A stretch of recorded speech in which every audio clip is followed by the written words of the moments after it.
ई oxygen automotive private limited और ओआरबी energy and solar की new factory का इनॉग्रेशन 30 जुलाई 2025 को ग्रेटर नोएडा गौतम बुद्ध नगर में किया गया। इस मौके पर चौरसिया फैमिली और उनके फ्रेंड्स एंड रिलेटिव ने कार्यक्रम में शिरकत की। देखिए हमारी खास खबर में। ओम हरि ओम पवित्रः पवित्रोऽपि वा सर्वावस्थागतोऽपि महाये स्मरेत् पुण्डरीकाच शिवाह्याभ्यन्तरे सुचे पुण्डरीकाच पुनादो पुण्डरीकाच पुनादो मां हरि ओम।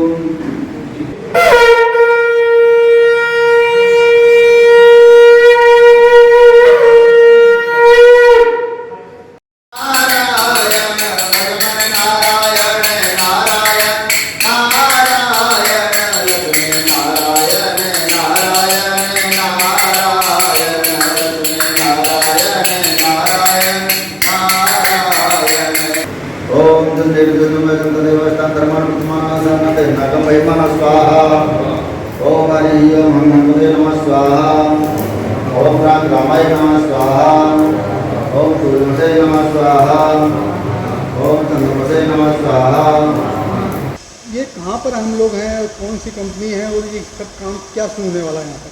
सर ये ई ऑक्सीजन ऑटोमोटिव प्राइवेट लिमिटेड है। साइट 5 कासना इंडस्ट्रियल जोन है ग्रेटर नोएडा का, और इस प्लॉट का एड्रेस का नाम है D11/26। तो ये सब बाइकें यहाँ स्कूटियाँ खड़ी हुई हैं, क्या होने जा रहा है यहाँ पर? इनोवेशन है, आज क्या है? आज इनॉग्रेशन है। हम लोग एक मल्टी ब्रांड सेलर हैं और हम लोग सर्विस पे ज़्यादा फोकस करते हैं। जैसा कि आपको पता होगा, इलेक्ट्रिक व्हीकल सरकार ने इसकी रियायत ज़्यादा दी हुई है, छूट दी हुई है, सब्सिडीज़ देती है, इसलिए कि इसका इस्तेमाल करके हम देश का हित करते हैं। सबसे पहली बात, पेट्रोल का खपत बचता है तो हमारे फॉरेन एक्सचेंज का आउटफ्लो बचता है। दूसरी बात, इसमें पोल्यूशन बिल्कुल भी नहीं, जिसको कहते हैं टेल पाइप एमिशन, कि इसकी कोई टेल पाइप नहीं है। बिजली से बन रहा है, बिजली से स्कूटर चल रहा है और बिजली की खपत में आपका कोई कार्बन डाइऑक्साइड प्रोडक्शन नहीं है। दूसरी बात, आज अगर पेट्रोल में आप खर्चा करते हो, आपने अगर 1000-1500 किलोमीटर भी स्कूटर चला लिया है ना, औसतन 40-50 किलोमीटर एक दिन का, तो आपका 3-4 हज़ार का पेट्रोल का खर्चा आ जाता है स्कूटर में। यही चीज़ आप बिजली में करोगे तो आप मुश्किल से 400-500 रुपया खर्चा करते हो। ये इसका मुख्य एडवांटेज है, जिसकी वजह से कि भारत में इसकी डिमांड बहुत ज़बरदस्त है।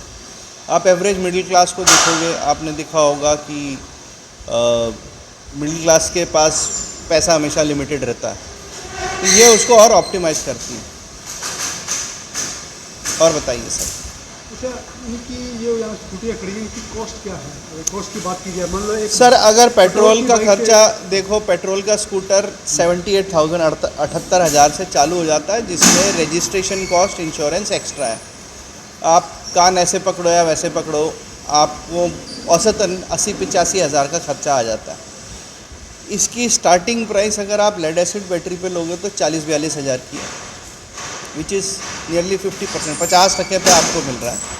तो आपको एक डबल बेनिफिट है, एंट्री प्राइस भी कम है।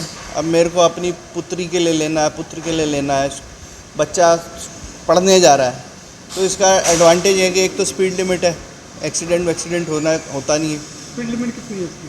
ये 25 to 30 किलोमीटर की स्पीड लिमिट है ऑफिशियली। इसमें आपको नंबर प्लेट लेने की ज़रूरत नहीं है, या आप लेड एसिड में चलाओगे तो 40-50 किलोमीटर की रेंज दे देता है। वही लिथियम में थोड़ा खर्चा 20 हज़ार का ज़्यादा करोगे तो आपको 90 से 100 किलोमीटर की रेंज मिल जाती है। अब आज की तारीख में अगर आप देखोगे तो मोबाइल ही 40-50 हज़ार का हो गया, उसमें अगर आपको स्कूटर मिल गया, मोबिलिटी मिल गई छोटे शहर बड़े शहर के लिए, तो बेनिफिट और एडवांटेज बहुत है, ख़ासतौर से भारत में जहाँ हर गली कोने में ये बिजली की गाड़ी और बिजली पहुँच चुकी है। मैं तो ये कहूँगा बिजली पहुँच चुकी है, ईंधन पहुँच चुका है, और घर घर में। तो पेट्रोल की गाड़ी करने के लिए पेट्रोल पंप जाना पड़ता है आपको, बिजली की गाड़ी करने के लिए तो आपका घर का स्विच भी काम करेगा, आपको कहीं बाहर जाने की ज़रूरत नहीं है। कितना बेनिफिट होता है? मान लो 1 लाख रुपए की पेट्रोल की गाड़ी आ रही है और उसकी जो लाइफ है 10 साल के लिए है, क्या डिफरेंस है दोनों में? सर पेट्रोल की गाड़ी में आपका ओवरहेड ज़्यादा है, आप पेट्रोल हर महीने 3,500-4 हज़ार में खर्चा कर रहे हो। बिजली की गाड़ी में आप, हाँ ये ज़रूर है कि सस्ती गाड़ी है तो इसका मेक इतना स्ट्रॉन्ग नहीं है कि आपको 3-4 साल से ज़्यादा लास्ट करे, लेकिन आपको एक साल में अगर 2,500-3 हज़ार की भी बचत हो गई विज़ पेट्रोल, 36 हज़ार तो आपने एक साल में ही बचा लिया। लो स्पीड की खरीद तो आपकी 40,000 की, यानी और 3 महीना मान के चलो 15 महीने में तो उसने कॉस्ट ही रिकवर करके दे दिया। पेट्रोल की गाड़ी आपको हर साल, हर महीने, हर दिन आपको 100, 150, 200 रुपये का पेट्रोल खाती रहेगी। बिजली तो आपकी 8-10 रुपये में मिलती है, ये तो 15-20 रुपये तो बहुत जल्दी तो भारत में होगा नहीं। और बिजली का ऐसा है कि भारत की बिजली भारत में ही बनती है, चाहे आप कोयले से बनाओ, चाहे आप सोलर से बनाओ, हाइड्रो इलेक्ट्रिक बनाओ। और भारत का अगर आप देखोगे लगभग 48% रिन्यूएबल मतलब ऐसी चीज़ों से प्रोड्यूस किया गया है जिसमें कार्बन डाइऑक्साइड नहीं बन रही। और क्या काम शुरू होने वाला है यहाँ पर? सर यहाँ पे हम 3 काम और चालू करेंगे। एक बैटरी सर्विस और रिपेयर्स, दूसरा रिसाइकलिंग। हमारे जहाँ जहाँ पे डीलर डिस्ट्रीब्यूटर हैं, हम कबाड़ वहाँ नहीं छोड़ेंगे। आपने देखा होगा रिसाइकलिंग का कि इलेक्ट्रॉनिक आइटम है, प्लास्टिक है, इसमें लोहा है, इसमें कॉपर है, इसमें लिथियम बैटरी है, ये सारी चीज़ें रिसाइकलिंग की है। आज की तारीख में भारत में मात्र 6.5% रिसाइकिल होता है जो भी प्रोडक्ट जा रहा है। सब सर्टिफिकेट के पीछे भागते हैं, कोई जेन्युइन रिसाइकलिंग नहीं कर रहा है, जबकि बहुत ही प्रॉफिटेबल व्यापार है। It's a very profitable venture. तो हमारा हर डीलर डिस्ट्रीब्यूटर जो है वो रिसाइकलिंग मतलब मैंने दे दी, 2 साल बाद गाड़ी बेकार, मैं आपको एक प्राइस दे रहा हूँ जिसमें आप बैटरी वापस ला के बेच सकते हो, गाड़ी वापस ला के बेच सकते हो, वो आप मेरे साथ सर्टिफाइड हो तो उसका उतना पैसा मिलेगा आप, ये एक बेनिफिट है। दूसरा, आप पेट्रोल से बिजली पे आए 1 रुपये का खर्चा आपका उतर गया 20 पैसे पे।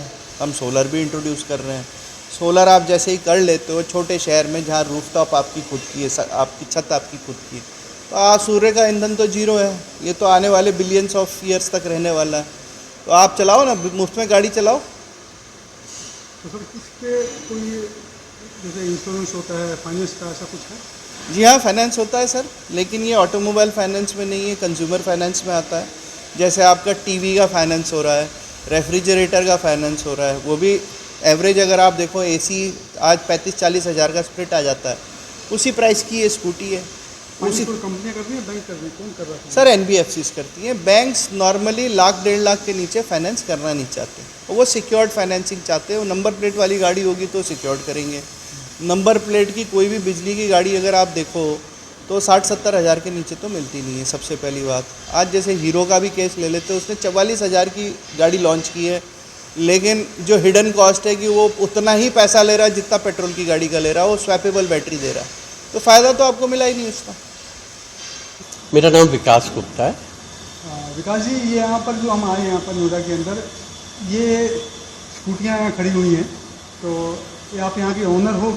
सुजॉय जी और हम लगभग एक साथ ईवी इंडस्ट्री के अंदर आए 2016-17 के आसपास। सुजॉय जी और हम पहले से जानते थे एक दूसरे को, लेकिन ईवी इंडस्ट्री में हमारे दोनों के लिए नई इंडस्ट्री थी, दोनों ने एक साथ एंट्री की। और मैं चूँकि पेशे से चार्टर्ड अकाउंटेंट भी हूँ, तो सुजॉय जी की सारी कंपनी जो कि ई-ऑक्सीजन जो इस पूरे प्रमाइसिस की ओनर है, उस कंपनी के ऑडिटर भी मैं ही हूँ। और हमारा ईवी का तो एसोसिएशन एक दूसरे के साथ है ही। मेरी जो कंपनी है संपूर्ण ईवी प्राइवेट लिमिटेड, उसमें सुजॉय जी मेरे साथ को डायरेक्टर है, वो भी उसमें डायरेक्टर है कंपनी में। कंपनी वही है जो ये काम कर रही है? हाँ, ई-ऑक्सीजन उनकी कंपनी है, संपूर्ण ईवी मेरी कंपनी है, लेकिन सुजॉय जी भी उसमें डायरेक्टर हैं।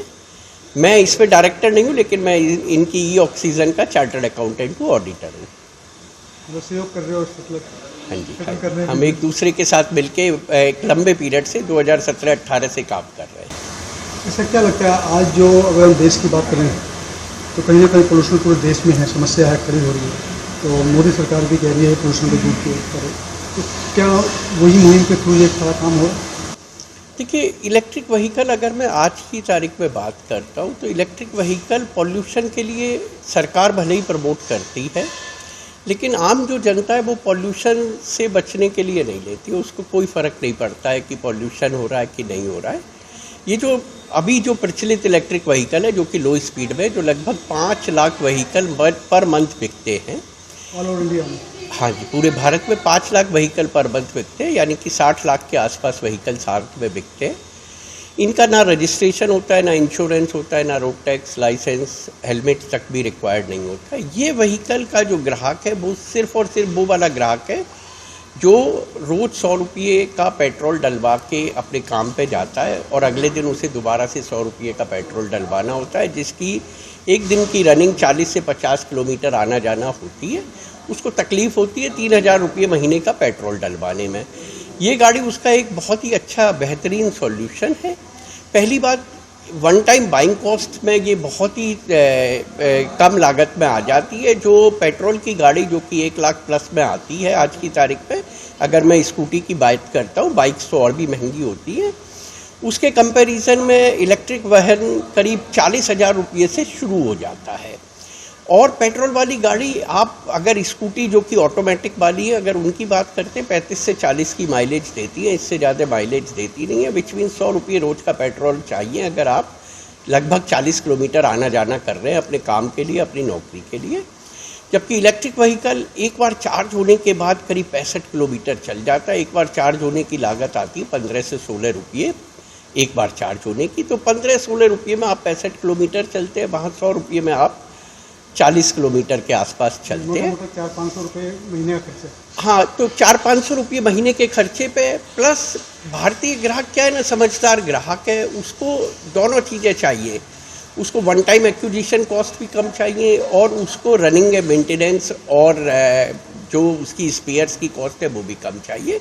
और ये वाले जो इलेक्ट्रिक व्हीकल है ये सारी सुविधाएं देते हैं, ये सारी क्वालिटीज़ उनके अंदर विद्यमान है, जिसकी वजह से विदिन 2 साल हमने देखा है 1-1.5 लाख व्हीकल पर मंथ बिकते थे और वो बढ़ के 5 लाख व्हीकल हो गए। और अगले 3 से 4 महीने में हमारी उम्मीद है 8 लाख व्हीकल पर मंथ हो जाएंगे। अभी पिछले 2 महीने से इतना सर्च देखा हमने इंडस्ट्री में कि किसी के पास मटेरियल अवेलेबल नहीं है।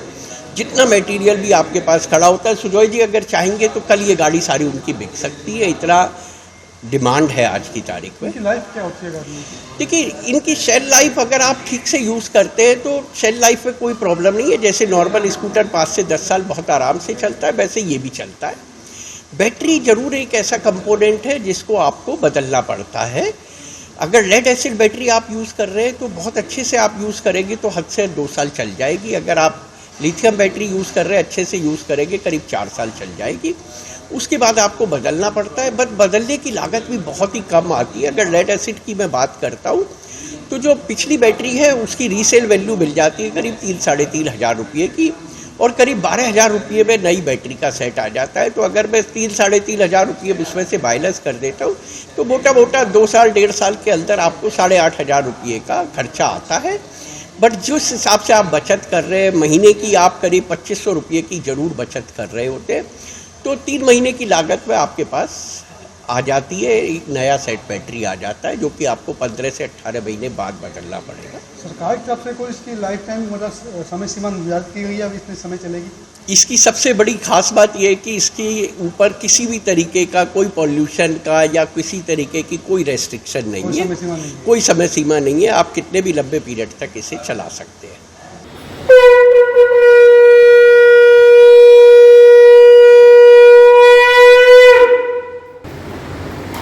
ओम जय लक्ष्मी रमणा स्वामी जय लक्ष्मी रमणा सत्यनारायण स्वामी सत्यनारायण स्वामी जन मातक हरना।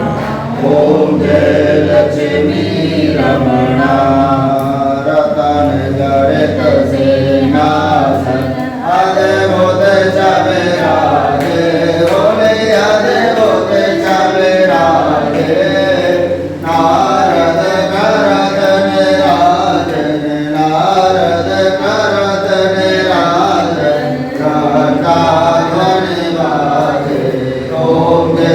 लक्ष्मी रमणा